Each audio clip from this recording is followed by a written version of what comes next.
Has your business been affected by COVID-19? The Virgin Islands Small Business Development Center is available to assist entrepreneurs and small businesses in the U.S. Virgin Islands. The VI-SBDC is sustained by the University of the Virgin Islands and the U.S. Small Business Administration and collaborates with local agencies to support the small business community. The VI-SBDC is nationally accredited and provides free consulting, business education training, and technical assistance. Attend workshops with subject matter experts from both the public and private sector. From idea generation to exit strategies, the staff at the VI-SBDC is ready to assist you. Now is the time to contact them, so don't wait. Call or email them to find out how they can help your business grow and succeed.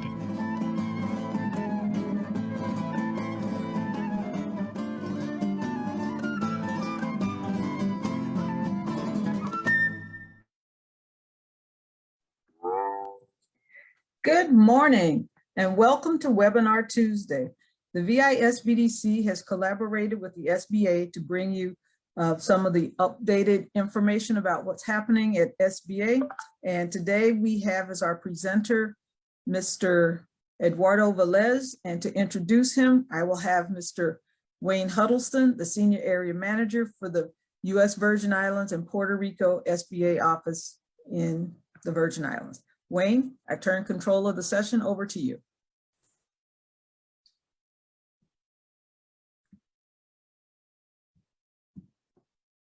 You're muted, Wayne. All right, thank you.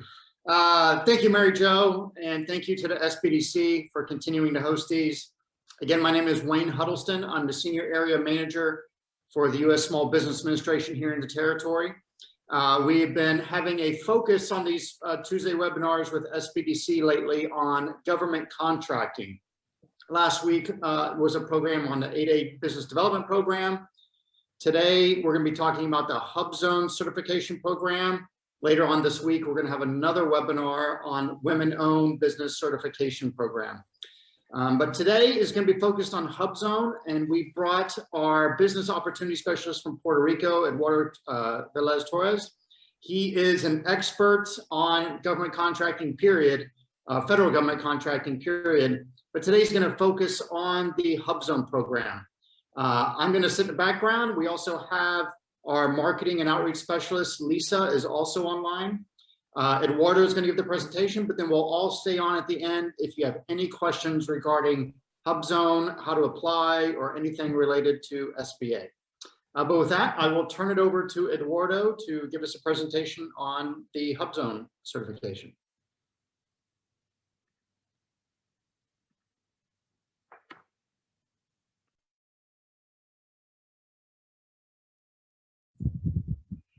Good morning. Thank you, Wayne, for that. Am I good on full screen? Are we good? You're good. Excellent. Wayne, thank you for the presentation. Thank you to the SBDC, as always, for inviting us to participate in these seminars. It's always a great experience to share this couple of minutes with you guys. Talk a little about federal contracting. So, my name is Eduardo Velez. I work with the SBA Puerto Rico and USVI district office. Our office is located in San Juan, Puerto Rico, but we offer services to all of the island, Puerto Rico, and to all of the Virgin Islands. So if you guys ever have a question, if you ever need assistance, feel free to call me, send me an email. We're going to share the contact information at the end of the presentation. We are here to help you and assist you grow your small business. So today we're going to talk a little bit about the Hubzone program. SBA offers a couple of certifications, contracting certification programs in which you can enter to participate in contracting opportunities that are specifically set aside and or separated for those certifications, for participants in those certifications. So the United States federal government is the world's largest buyer of goods and services. The amount of money that they purchase is incredible throughout the year, and federal agencies buy absolutely anything, everything from food, office supplies, IT services, construction services, you name it.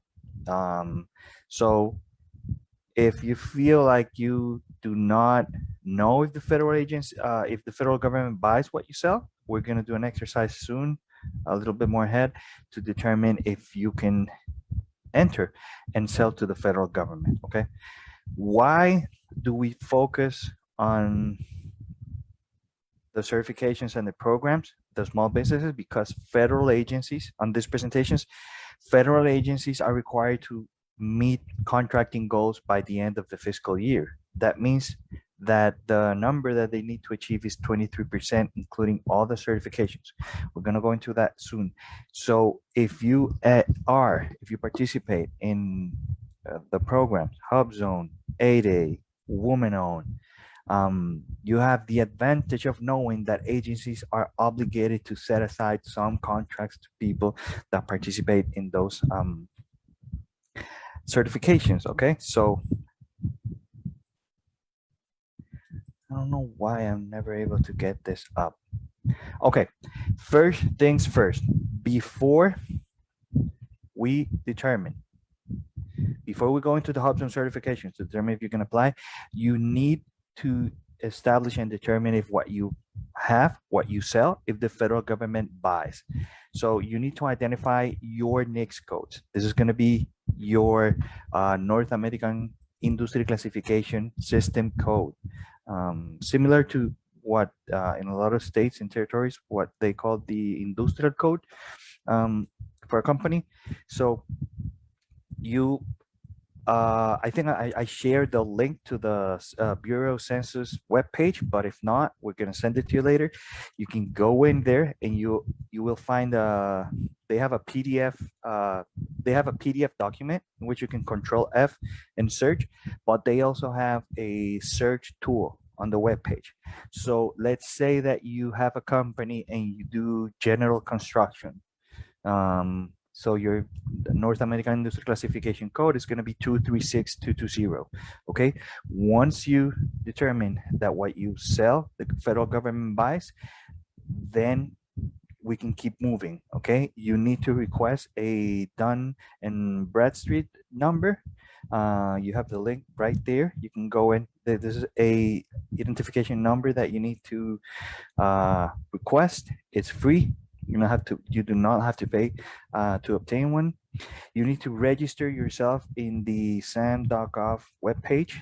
Everybody that wants to sell to the U.S. federal government needs to have a profile created in this webpage. Okay, it's gonna ask you information about what you do, what you sell, your experience. NICS code, cage code, all of that good stuff. If you're going to be involved with DoD, you need to request a cage code. After we do this, then we're going to be able to determine if your firm qualifies for the SBA programs, like the 8A Business Development Program, Hubzone, Women Owned. If you live in Puerto Rico, you need to go into the tool map that we have on the SBA.gov webpage under the Hubzone Program tab. On the federal contracting section, there's a Hubzone tool map. You put your address, and it's very similar to the Google Maps webpage. It'll pop up and show you if you qualify as a Hubzone or not. Okay, if you live in the USVIs, as of now, it's 100% Hubzone. So you do not need to do the address verification part of the process. If you live in Puerto Rico, I think right now it's at 75% Hubzone. So you need to do the exercise before, okay? So you know if you qualify or not. After that, I have put several steps here that you can go and do by yourself. You can check opportunities that the federal government posts at this webpage, FedBiz. FedBiz Ops is now beta.sam.gov. So you go in there and you verify what opportunities are open currently. You can do a search by state, territory, by your NICS codes. There's a couple other filters that you can go in and check. So yeah, you can check the GSA schedule to see if you want to sell something that GSA is requesting. You can explore subcontracting opportunities, check other government programs. But the most important part is this right here, okay? This first 4 or 5, 6 steps is the most important thing you need to do before you do absolutely anything else, okay? So what is a set-aside contract? I know you've heard me talk about this a couple times during since we started the presentation. So remember that we were talking about how the government needs to set aside 23% of its contracts to small businesses. So a set-aside contract is going to be a contract that is separated and set aside, right, exclusively for small businesses that are within a specific group of certifications: Hubzone, woman-owned, 8A, etc. So there's 2 ways that you can participate in a set-aside contract. You can do it as a competitive contract or a sole source. So contracting officers need to do market research. When let's say a contracting officer wants to buy 100 iPhones, he needs to do market research because he's using taxpayers' money and he needs to be responsible in how he spends it. So he's going to determine if he is within the limits to do a sole source negotiation. He's going to do his market research. He's going to identify a potential seller for the product, and he's able to contact you directly and establish a negotiation and establish a contract negotiation with you. So you don't have to do a whole formal competitive program. Okay, that's one of the best advantages that this program that SBA offers has. You can also do a competitive set-aside in which you're going to be competing against other firms that are certified like you, Hubzone, woman-owned, 8A, and the best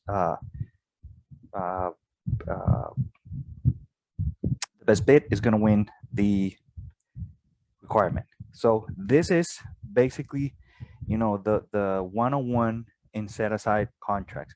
So I just want to put this out there so that you guys know that getting certified in SBA's programs has this advantage. This is the biggest advantage that it has, okay? That you can participate in contract exclusively separated for you.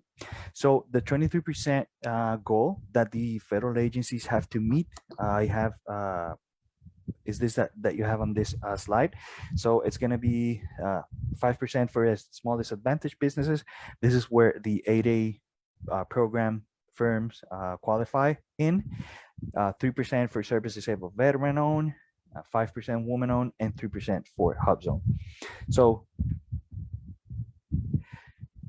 what is the Hubzone program? The Hubzone program is designed to award federal contracts to businesses in counties and census tracts that have low income, high poverty rates, and high unemployment rates.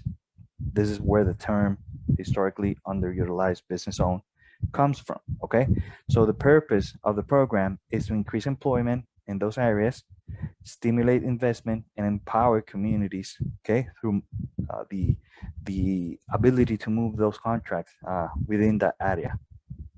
The Hubzone program has 3 mechanisms that it uses for targeting contracts to Hubzones. So a contract shall be set aside for competition, restricted to a Hubzone business, if there is a reasonable expectation of 2 qualified Hubzone bidders and a fair market price. A contracting officer may award sole source contracts to qualified Hubzone businesses. This also applies to 8A, Hubzone, and the other programs that we have. In any full and open competition, the price offered by a qualified Hubzone business shall be deemed as being lower than the price of another offer if the Hubzone business price offer is not more than 10% higher than the other price offer. So you also have this advantage if the other firm is a qualified Hubzone, okay?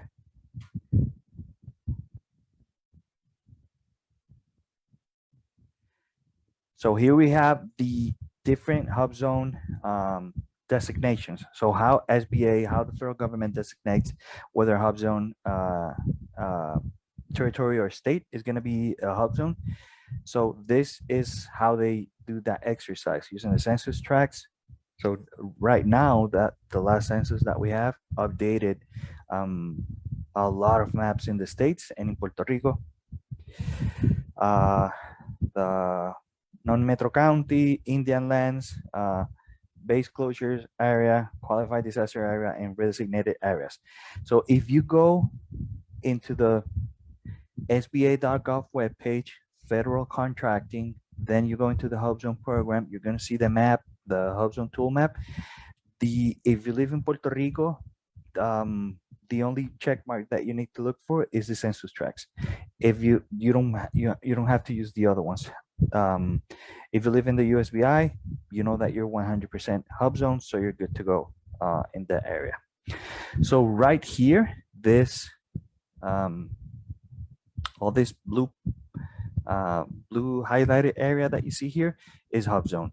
So as you can see, in the San Juan is the capital of Puerto Rico. All the areas surrounding San Juan is what is known as the metropolitan area of Puerto Rico. Bayamón, Guaynabo, Trujillo Alto, etc. Other municipalities. So you can see those white areas, those patches are not Hubzone, okay? So this is the census tract designation in the USVI. You see that it's red. That's the county designation. That's 100%. So all you have to do where that search part where you see those numbers, the location, all you need to do there is put if you have the GPS number, you can put it, but if not, you can put the Hubzone, your address into the Hubzone tab, and it'll show you if you're qualified. Right here where it says qualified Hubzone, it'll show up qualified or not qualified, or it's going to say this is not a Hubzone area. So if you're doing this exercise and you encounter any trouble, send me an email. I'm going to try my best to assist you. Okay. So the eligibility requirements for the program. So once you determine, okay, I live in USVI, I know that I'm 100% Hubzone. What else do I need to be sure that I comply with in order to apply to the program? So you need to be a small business by SBA standards. Remember that exercise, you're going to do it in the NICS code table. You're going to select your industry code to see if you qualify as a small business. Once you have your NICS codes determined, your industry, there's going to be two ways in which you're going to qualify as a small business. It's either going to be by the maximum amount of employees that you're allowed to have in the period of 12 months prior to applying, or by the sum of the receipts of the last 3 years for your company. If it doesn't exceed the amount that it establishes on your NICE code, then you're a small business. So example, let's say again that you work on construction. So your NICS code is going to be 236220. You're not allowed to, when you sum up your receipts for the last 3 years prior to the application, you are not allowed to go over I think it's now at 36.5 million. Okay, so that's in receipts. So if you do not go over that number, you're a small business as per that your primary NICS codes. Remember, you can have primary NICS and secondary NICS codes. When I search for a company in the dynamic search tool, I am able to see a company may have a primary NICS code and let's say 10 secondary. So let's say that from those secondary NICS codes, some of them, the firm qualifies as a small business, and maybe some of them it doesn't. So that it varies depending on the money if it doesn't go over. Okay. So you need to be owned and controlled by at least 51% U.S. citizen, community development corporation, or agricultural cooperative, or an Indian tribe. The principal office must be located within a designated hub zone, and at least 35% of its employees must reside in a hub zone. It doesn't have, the employees do not need to reside in the immediate vicinity of the principal office. They just need to reside in a hub zone. Okay.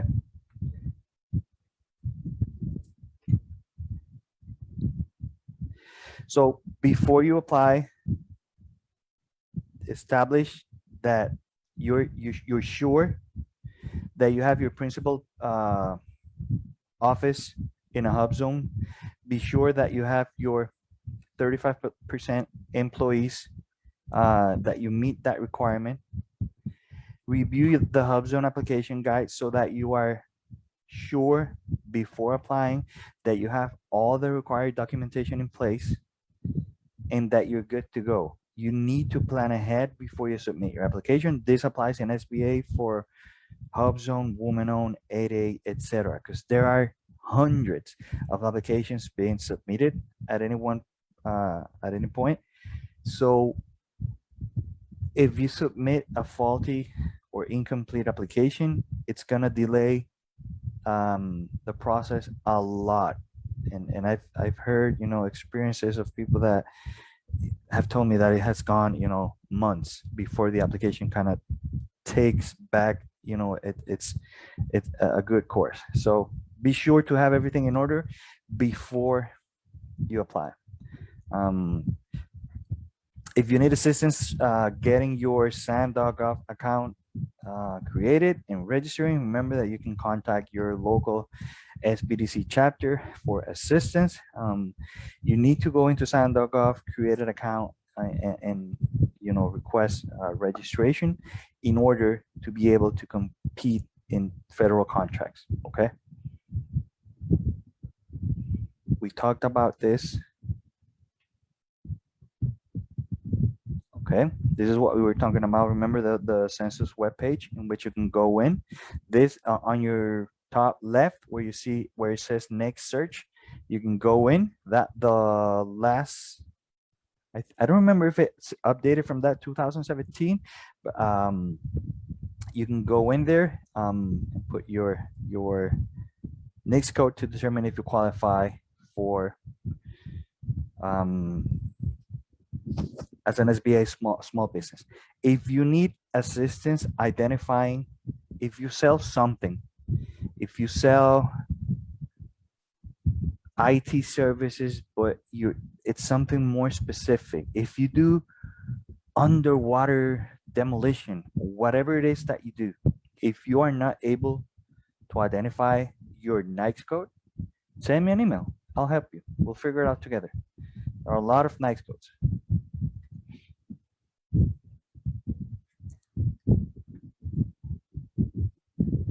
Okay. Oh, there we go. That's the last version, 2019. That's one I use. This is what we were just talking about. When you sum up the annual receipts of your business for the last 3 years, or if you're going to use, it's either going to be that or the maximum number of employees that you're able to have. Once you complete your certification for Hubzone, your DSBS Dynamic Small Business Search profile is going to reflect that you are 1, certified as a Hubzone, and 2, your entrance date into the program. Remember that once you enter the program, once you're Hubzone certified, SBA reserves the right to at any point, at any time, conduct field visit inspections to see if the firm is in compliance, because we have had firms that have told us after submission of documents and everything's in order, maybe 2 years later, they close up shop. They never notify SBA, and when we go and perform a field visit, an inspection, the office is not even there. So you need to be aware that at any point in time you may be asked to receive an SBA employee to conduct a field visit. And remember that you need to recertify every couple of years. You need to submit documentation and resubmit information so that you stay Hubzone compliant. But that's not to worry. That's the hardest part is submitting the initial qualification, the certification. Once you do that, the recertification process is super easy. This we were talking about this before, how contracts are the contract vehicles that federal agencies uses, set asides. This is where we talked about sole source and competitive contracts, PEP. We talked about that if you have two Hubzone firms.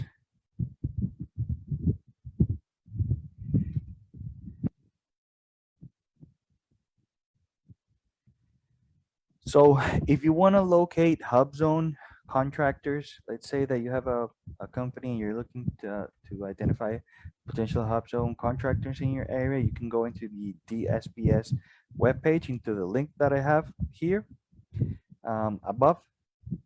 You can look where it says states. You can look, let's say you want to look in the Virgin Islands or in Puerto Rico, you select the one that you wish. Then you're going to go down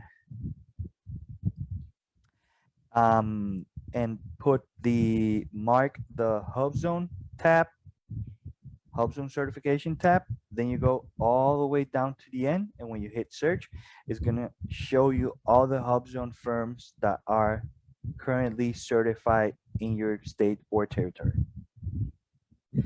Beta.san.gov. This is the webpage that you can go in to look for federal contract opportunities that are currently underway. So you can search by keywords, opening date, published date. You can look by agency. Obviously, you can look by state. So let's say that you put Puerto Rico opportunities, and then you can sort them by closing date or opening date, and then you're gonna see them, in the order that they are released.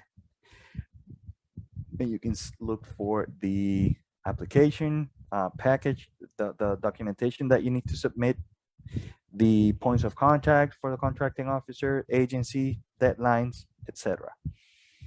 We highly recommend that you search for, I know the SBDC offers those seminars. We at SBA also do offer those on a monthly basis.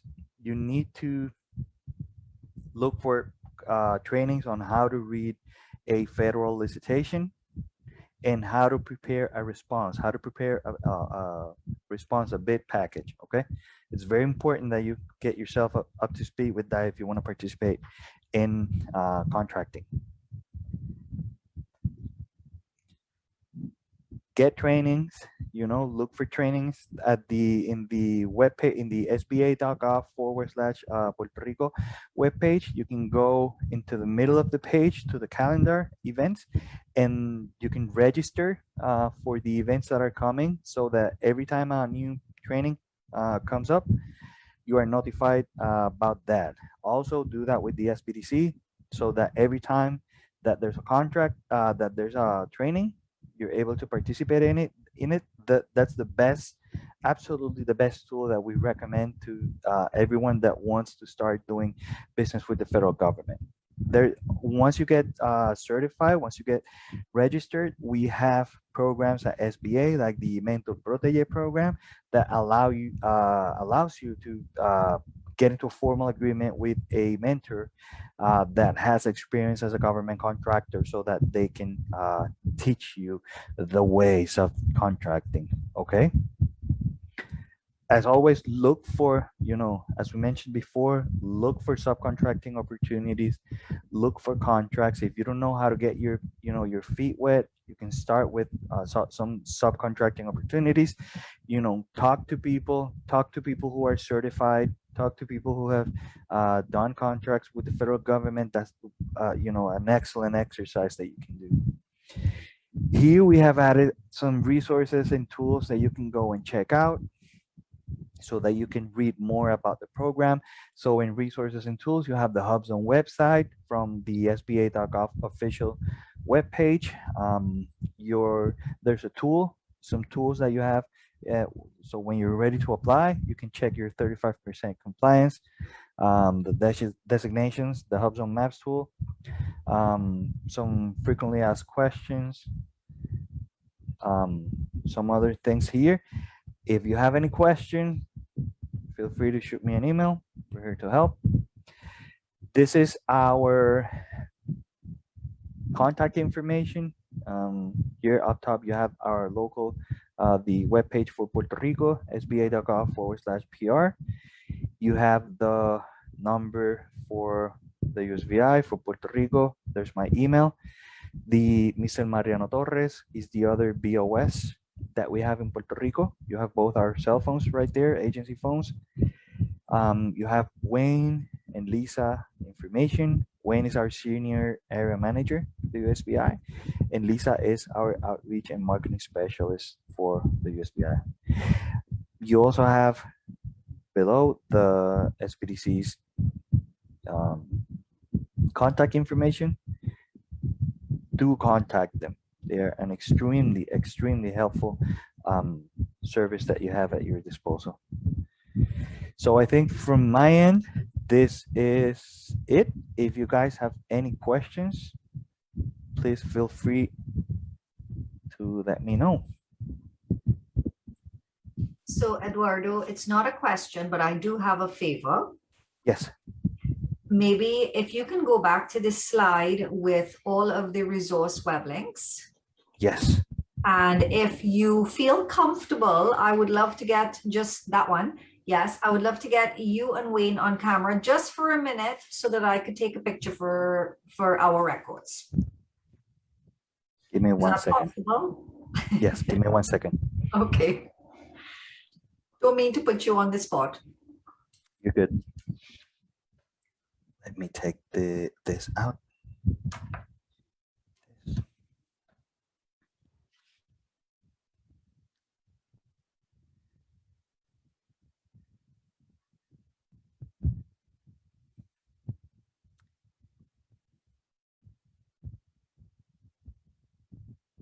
Lisa, am I able to stop sharing real quick? Yes, I think Well, you can. I remember you wanted this. Okay, give me 1 second. I know. Or anyone, even the procurement tips for hub zones. There you go, Eduardo. Wayne, are Am I you here? able to come on, or shall I just get Eduardo? I turned off or turned on my camera. I thought I turned it on, but it's not. Okay. coming on. So, all Just- right. Lisa, I'm not able to see myself. I don't know if I need to put the camera up or I am down. seeing you. I am seeing you perfectly. But when let me just let me take a picture. Wayne, I can't see you and him in the same screen, unfortunately. Let me see.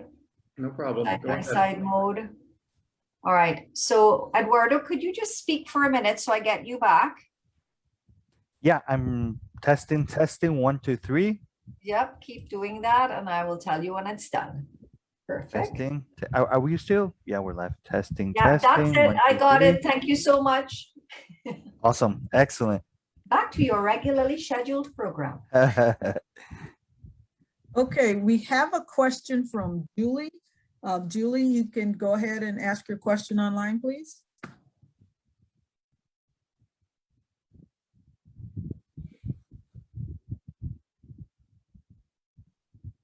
Okay, Julie lowered her hand. I guess she doesn't have a question anymore. Now, Eduardo, this is Mary Jo from SBDC. Now, Yes. for the residency requirement, well, the Virgin Islands doesn't have well, all of the people that work for Hubzone Company would live in the Virgin Islands, correct? They can be, let's say that you have someone that has a firm in the USVI within a Hubzone area. You may have individuals, they say that the employees, the 35% employees, they can live in Puerto Rico as long as they live within a hub zone area. Okay, The great. important thing is that the address that the employee presents on the driver's license or the documentation that they submit, the address needs to be validated as a hub zone area. So if a company is a certified hub zone in the Virgin Islands, can they do work in the States? Yes, absolutely. The once you're certified to do business with the federal government, it doesn't matter if you're from New York, Texas, California, it doesn't matter. You can do business, you can have your place of business, you know, somewhere else, and do business anywhere else, any other state, territory. That it is important, however, to point out that the Hubzone program or the 8A program, they have specific, sometimes they have specific requirements as per listed in the FAR, Federal Acquisition Regulations. So there are some types of contracts or some types of, you know, there are things that need to be complied with if they are required by the FAR. But as a general rule, yes, you can, someone that has a construction company with its principal place of business in the USVI is able to go into New York to perform a contract there. Absolutely. Great, thank you. And I have a couple of hands that are raised. Eric Bauer, you can unmute your mic and ask your question, please. Great. Thank you very much. I'm Eric Bauer from Martelec Corporation. If you have a contract out of state, and you mentioned the example of New York,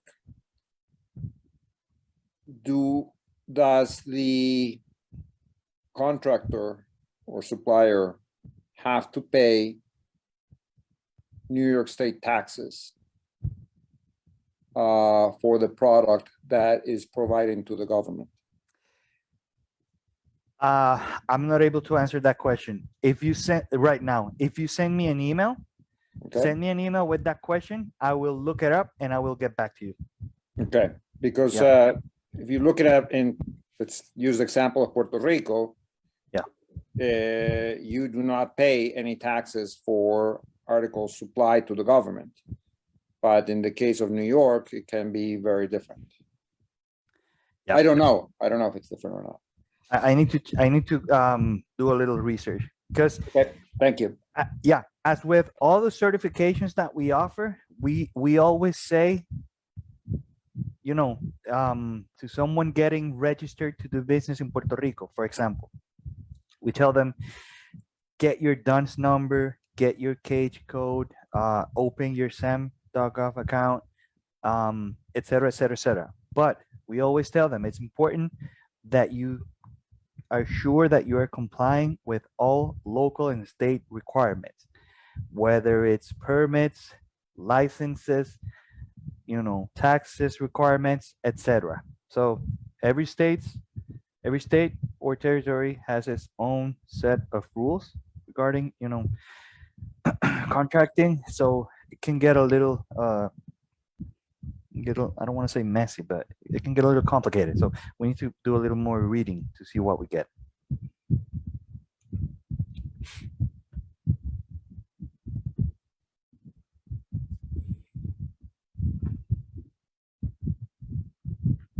Thank you, Eduardo. And then we have Julie, you have your hand raised again.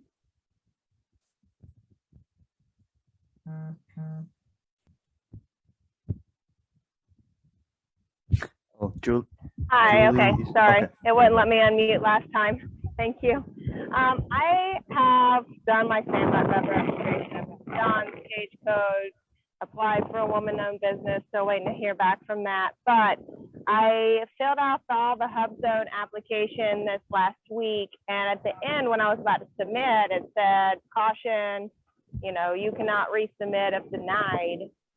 Is that true for one? And then two, my concern is we have multiple businesses, and so I'm going to apply for Hubzone for both of the businesses, but you have to put all that information about the other business in each application, and I'm not sure if I entered all that correct, so I'm nervous about submitting if I can't resubmit if I did it wrong.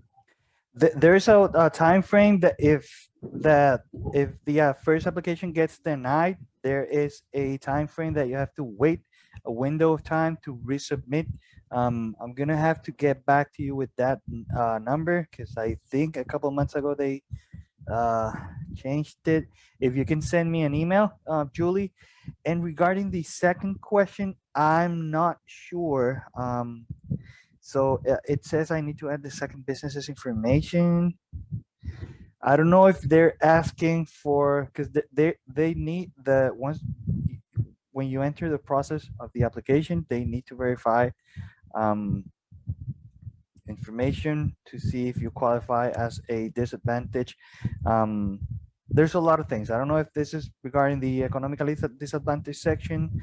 I don't know. I think it asked if I was I don't think associated is the right word. It started with an A, but if I was associated with any other business, like if the owner was associated with any other business. And when I said yes, then it asked me all these other questions about the associated business, but it's a completely different field.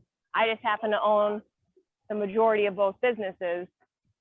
And so like, I'm like, I don't even know whether I have to put it there or whether it's part of the qualification, as whether it's because I read somewhere that if you added the two businesses together and don't qualify for a small business at that point, then you're out.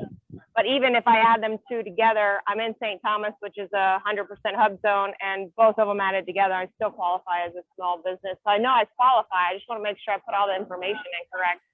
I don't know if that's the section where, because when you ask to get qualified for a Hubzone, you need to prove that you own and control 51% of the company, and that you are present in the 100% of the business, in the day-to-day operations of the business. I don't know if it's in that section that you are in, so that the question is aimed towards verifying that maybe you don't put, because I know that they have that question. Yeah, and I filled out all that and had to do my resume and how do I qualify as a manager? What positions do you hold? I filled all that out, but this is another section. You went to another, on the women owned, it was another card, but then on the Hubzone, it was a whole nother screen. There were 5 or 6 screens that you had to fill out. I don't know. It was a really old looking program, so I don't even know if I was on the right website, honestly. It said Hubzone, but. Yeah, that's on the GLS webpage, right? Yes. Yeah, GLS is completely obsolete. We've tried, so that's why I wasn't even on. I was like, this looks really old, but I'm filling it out anyways, because this is where it told me to go.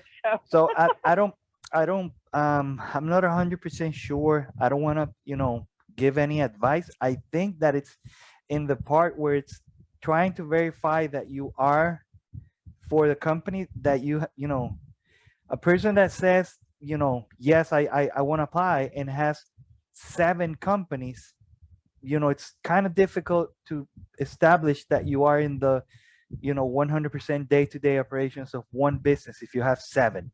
I don't know if it's in that section. So my advice to you for that question, I don't know if you have the help desk if located in the webpage. If you can send a ticket to the help desk to help to ask them to clarify that question, that would be my best advice. Yeah, I was thinking about doing, because don't they have a call-in thing from 2:30 to something on Tuesdays and Thursdays? If you can call them, better yet. Okay. Yes. Thank you. And ask them. Okay. Yeah, sure. Okay, we have another question from Mr. Bauer.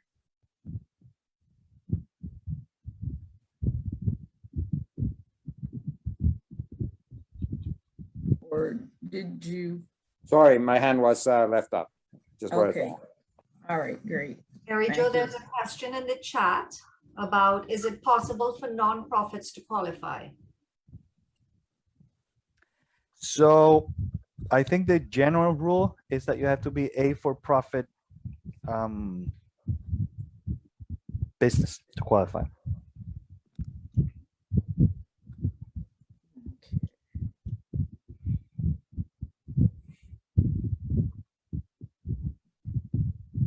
Let me see if I can do, if I stop sharing, give me 1 second. I'll stop sharing this.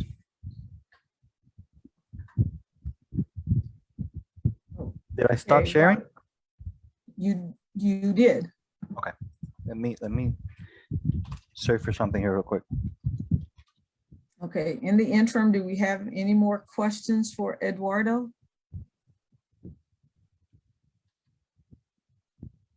All right, while we're waiting for him to find that information, I want to remind everybody to visit our website at www.visbdc.org to register for upcoming webinars. You can find us on Facebook, Twitter, Google My Business, or download the VISBDC app from the Apple Store or Google Play for your personal device.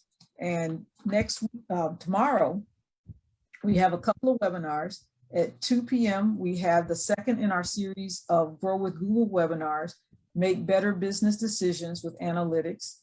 At 6 p.m., we have the next program in our VIEDA series, Farmers and Fishers Loan Program. And next week, on the 23rd, we have the third and final webinar in our Grow with Google series, Launch Your Business with Customer-Focused Marketing. And on the 23rd, on the 22nd, we have the SBA COVID-19 Relief Program updates. So that's the rest of our programs for this week and next week. So we look forward to seeing you guys for that. And Eduardo, I return control of the session to you. Excellent. So in the SBA's certified webpage, certified.sba.gov, there's a section where it says, "Am I eligible?" So you can go there and fill out the questionnaire to see all the questions that they ask. I literally went into Title 13 CFR, and when you Control F. Are you profit, sharing your screen, Eduardo? No, I'm not. No, I'm not. When you do a control search, nothing shows up. So the thing is that because of all the designations that, controlled by U.S. citizens, Alaska Native, Native Hawaiian organizations, and Indian tribe, I know that there are instances in which a nonprofit company within one of those designations applies and gets accepted. So that's why I don't want to give a no. I just want to point out the general rule that a company has to be for profit, but I would highly recommend that you go into the certified.sba.gov webpage and do the "Am I eligible" section.